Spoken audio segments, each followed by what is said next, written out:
Hello everyone, Mr. Fawcett here, and we are about to start a new unit in our AP Calculus course. The first lesson in this unit is titled the product rule. This is a rule similar to the power rule that helps us take different derivatives. So it's going to be one you're using all the time. Again, eventually you will know it like the back of your hand. Today's going to be first looking at what the rule is and then trying to apply it in a variety of scenarios. Before we get to the power rule, though, let's do a little review. Number one deals with the power rule. So I'd like you to rewrite the function in polynomial form and then take the derivative.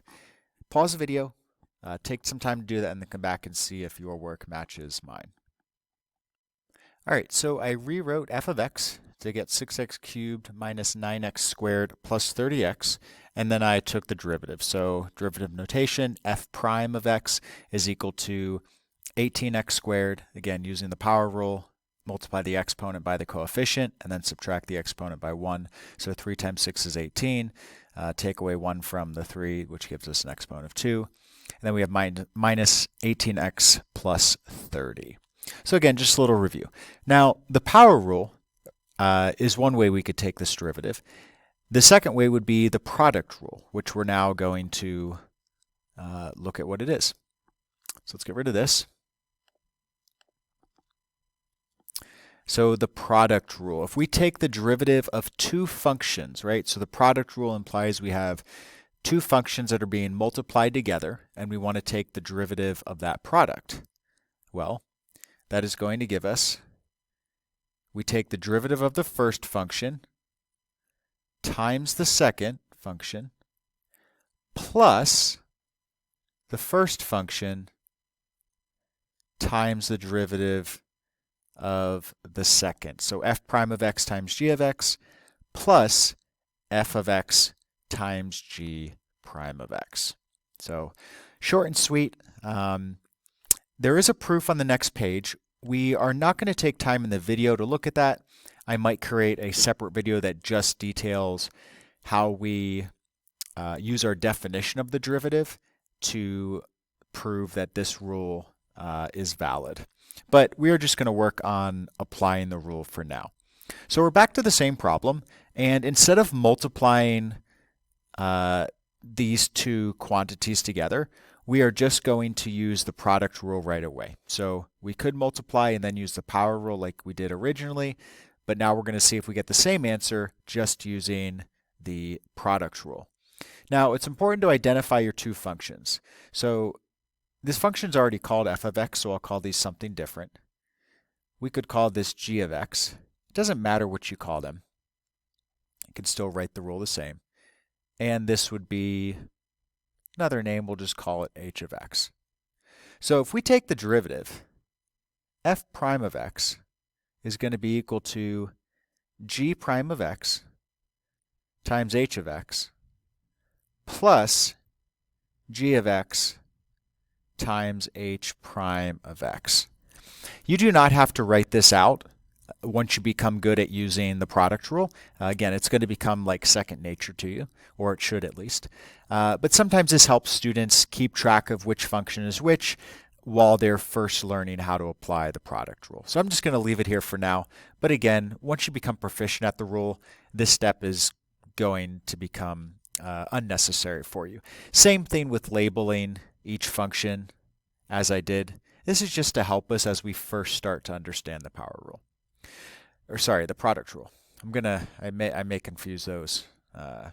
Not what they are, but I may say the wrong name at times. I try not to though. So I've got f prime of x is equal to g prime, which is just equal to 3, times h of x, which is the same thing, right? It's just 2x squared minus 3x plus 10. Then plus g of x, which is just 3 of x, times h prime, which is 4x minus 3 plus 0. So we don't have to write that, we can just leave it. Now, it doesn't say to simplify it all, but because we want to check and see if we get the same thing as we got up above, I'm going to, just to make it more clear. So I get I might need 2 rows, so let's move that up a little bit.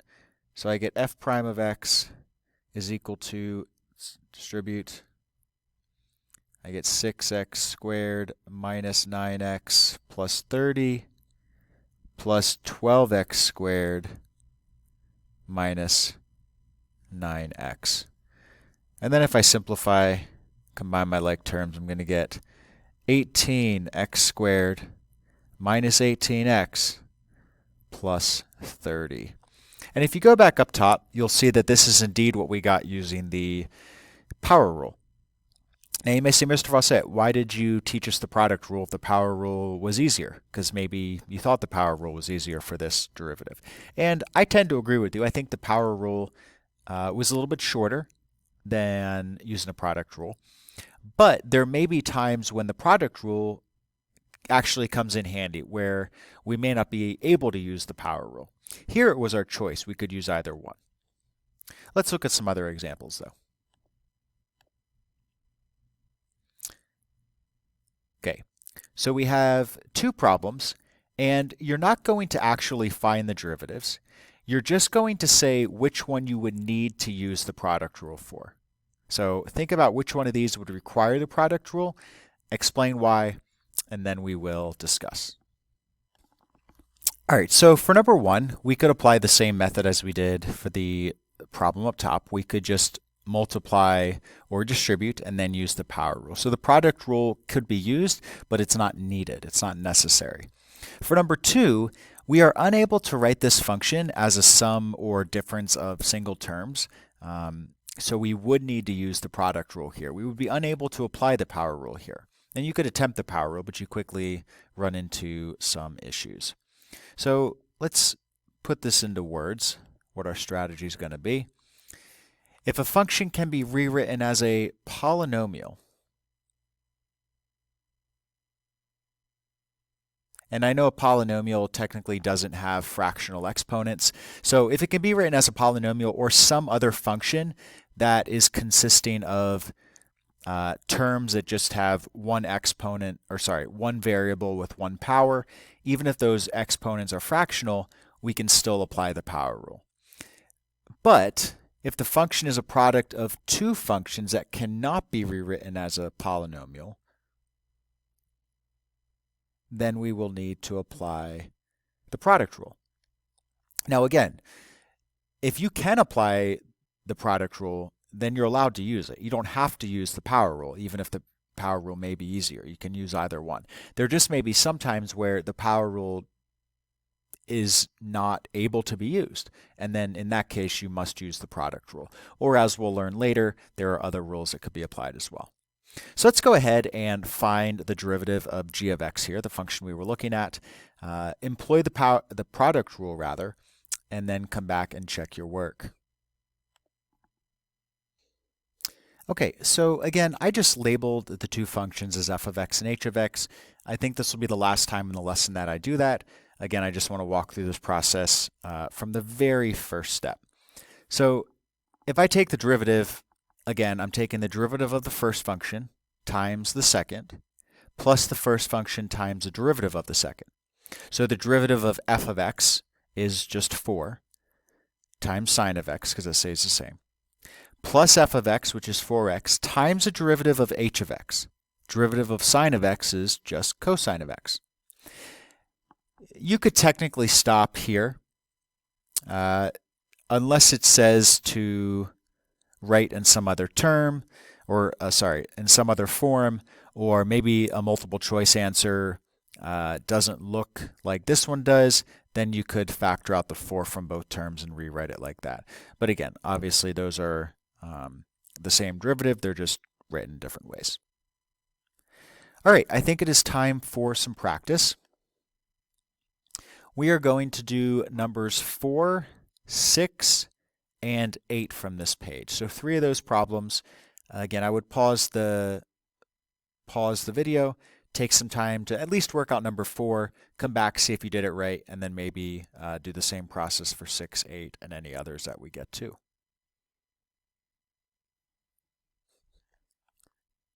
Okay, for this one, I'm not going to put all the work up at once. I'm just going to talk through it. So f prime of x here's my two functions, 3x plus 2, and I'll do this other one in brown, cosine of x. So I get the derivative of the pink function, which is just 3, times the second function, which is cosine of x, plus the first function, so 3x plus 2, times the derivative of the second, or the brown function. That derivative is going to be negative sine of x. Extra parentheses right here needed. And now we just need, so again, this would be the derivative. You can always multiply things out. Again, it'll depend on what form they ask for, whether it's a multiple choice question. But this would be what the derivative is. That is the correct derivative. If you wanted to multiply out, we could get something like this. There's not going to be anything to factor though, so it would make sense that we just leave it.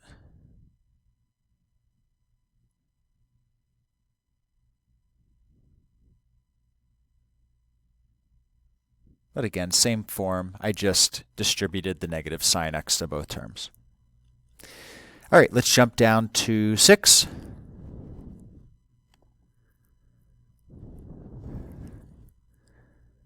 Two functions are 3x squared is 1, and e to the x is my second. So f prime of x is equal to the derivative of 3x squared, which is 6x, times the blue function, which is just e to the x, plus the first function, or the red function, which is 3x squared, times the derivative of the blue. So the derivative of e to the x is e to the x. Remember, this is a special function where the derivative is equal to the original function. Here we could factor some things out. So I could factor out a 3x e to the x. It's actually a lot to factor out. 3x e to the x. From my first term, I am left with just 2. From my second term, I am just left with x. So you'd probably see it written in that form right there. Okay, on to number 8. This problem's a little different. Again, we're having a connection with the tangent line. So it says find the equation of the tangent line to the following function at the given point. So find the equation of the tangent line to f at the point t equals pi. So whenever we see that we're asked to write the equation of a tangent line, I just like to start with our general form, point-slope form.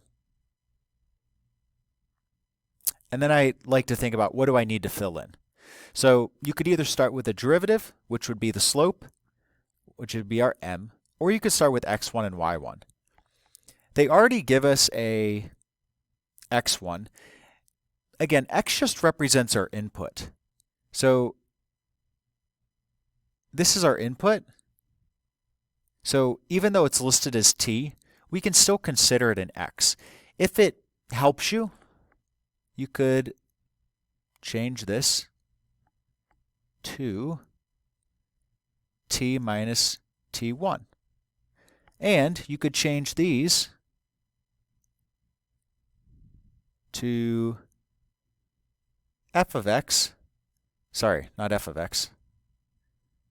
F of t is what we're using, minus f of t1.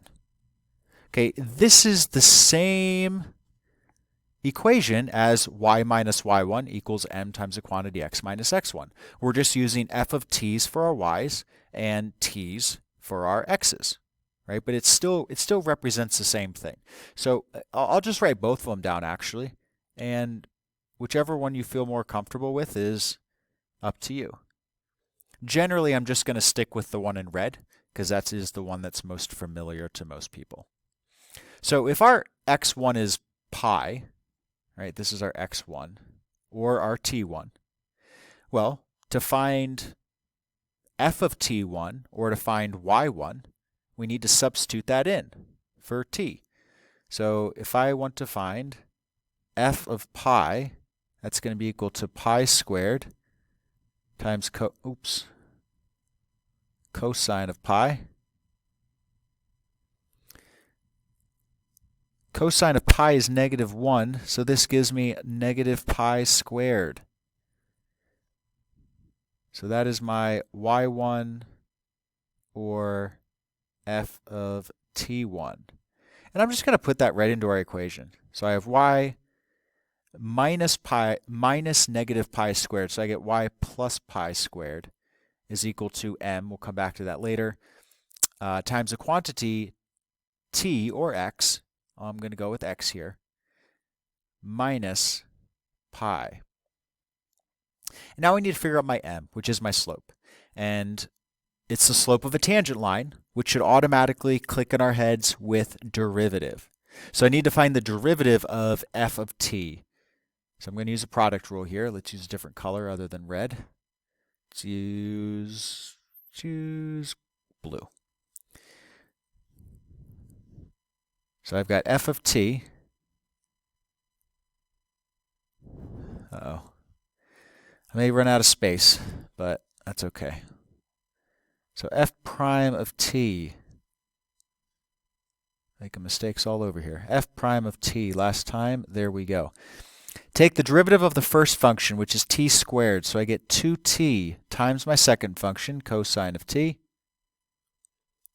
plus my first function, which is plus t squared, times the derivative of the second function, which is derivative of cosine of t, which we know is negative sine of t. We'll separate this from my other work. Now we just need to simplify. You actually don't have to simplify here because we're going to be substituting in pi for t. So yeah, it's actually, we'll just leave it how it is, and we'll just substitute in pi for t here. There's not much simplifying to be done anyway, unless we want to factor out a t. So if I substitute in pi, I'm going to get 2 times pi times cosine of pi plus pi squared times negative sine of pi. Well, negative sine of pi is just equal to 0. So that's nice. We get plus 0 over here. And then we just have to simplify the rest. So we get 2 pi times cosine of pi, which is -1, which gives us -2 pi. So our slope of the tangent line at t equals pi is -2 pi. So we come over to our equation of a tangent line. We have -2 pi.